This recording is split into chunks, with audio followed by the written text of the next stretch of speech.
भिलाई स्थित भारतीय जनता पार्टी के कार्यालय में संकल्प से सिद्धि तक नामक एक कार्यशाला का आयोजन किया गया। इस कार्यशाला में सैकड़ों की संख्या में भाजपा कार्यकर्ता मौजूद रहे। कार्यशाला के मुख्य अतिथि छत्तीसगढ़ विधानसभा के पूर्व नेता प्रतिपक्ष नारायण चंदेल रहे। इस अवसर पर पूर्व विधानसभा अध्यक्ष प्रेम प्रकाश पांडेय, अहिवारा विधायक डोमनलाल कोरसेवाड़ा सहित कई वरिष्ठ भाजपा नेता मौजूद रहे। कार्यशाला का उद्देश्य प्रधानमंत्री नरेंद्र मोदी के नेतृत्व में केंद्र सरकार के 11 वर्ष पूर्ण होने के उपलक्ष्य में 9 जून से 21 जून तक मनाए जाने वाले संकल्प से सिद्धि तक पखवाड़ा अभियान की जानकारी देना रहा। नारायण चंदेल ने अपने संबोधन में कहा कि केंद्र सरकार ने पिछले 11 वर्ष में कई ऐतिहासिक कार्य किए हैं, जिन्हें गांव और पंचायत स्तर तक पहुंचाया जाएगा। इस दौरान विभिन्न स्तरों पर जन संवाद, जन जागरण और सेवा कार्य किए जाएंगे। तो वहीं प्रदेश में चल रहे शिक्षक युक्तिकरण के मुद्दे पर उन्होंने कांग्रेस सरकार पर निशाना साधते हुए कहा कि यह प्रक्रिया कांग्रेस शासन में हो चुकी है। उन्होंने कहा कि अर्जुन सिंह और दिग्विजय सिंह के कार्यकाल में युक्तिकरण हुआ था। उन्होंने रविंद्र चौबे को याद दिलाते हुए कहा कि वर्तमान में हो रही समीक्षा से किसी को नुकसान नहीं होगा। बोले कि आप देंगे भैया, बड़ी बैठक का क्या एजेंडा था? आज भिलाई जिले में हमारी एक कार्यशाला थी, संकल्प से सिद्धि तक, और उस कार्यशाला में हम लोग उसी के निमित्त यहाँ आना हुआ था।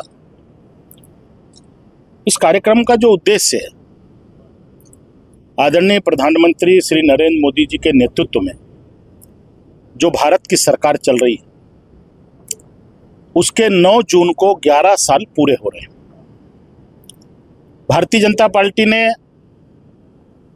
और भारत की सरकार ने पूरे देश में 9 जून से लेकर के 21 जून तक एक पखवाड़ा तय किया है।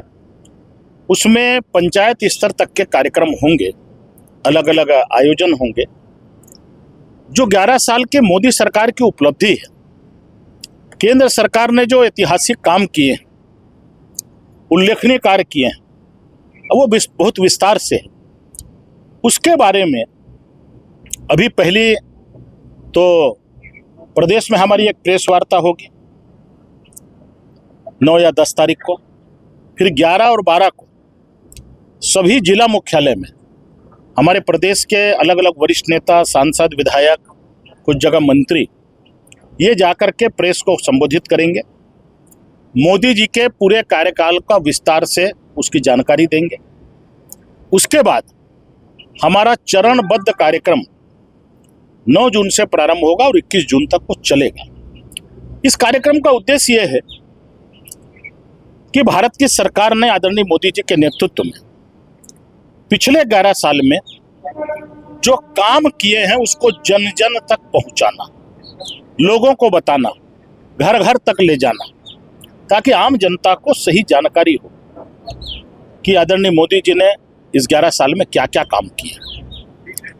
आज़ादी के बाद करीब 57 से 58 साल तक कांग्रेस की सरकार रही।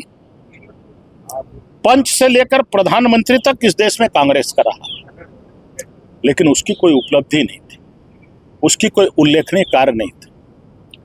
देखिए, जो काम करता है वो जनता के बीच में जा करके संवाद करता है। हम इस 11 साल का खता बही लेकर के जनता के बीच में जाने वाले हैं और उनको बताने वाले हैं, उनसे संवाद करने वाले हैं। आज उसी को लेकर के कार्यशाला यहाँ पर आयोजित। आज पूर्व मंत्री कांग्रेस के रविंद्र चौबे ने प्रेस वार्ता दी और कहा कि बीजेपी जो है युक्तिकरण को लेकर के कोई नीति स्पष्ट नहीं कर पा रही है। हजारों जो स्कूल बंद हो जाएंगे और बच्चों का भविष्य जो है संकट में आ जाएगा। देखिए, युक्तिकरण तो पहले कांग्रेस के समय भी हुआ है, दिग्विजय सिंह की सरकार में भी हुआ है, अर्जुन सिंह की सरकार में भी हुआ है। क्या रविंद्र चौबे जी को याद नहीं? युक्तिकरण कोई पहली बार हो रहा है? अभी उसकी पूरी समीक्षा हमारी सरकार कर रही है और उसमें किसी का नुकसान नहीं होगा।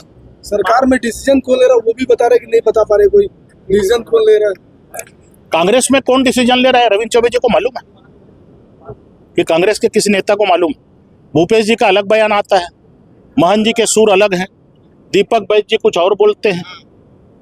अभी कांग्रेस की तो स्थिति यह है कि दिल के टुकड़े हजार हुए, कोई इधर गिरा कोई उधर गिरा। धन्यवाद। भिलाई से सुनील सोनी की रिपोर्ट, TV1 इंडिया न्यूज।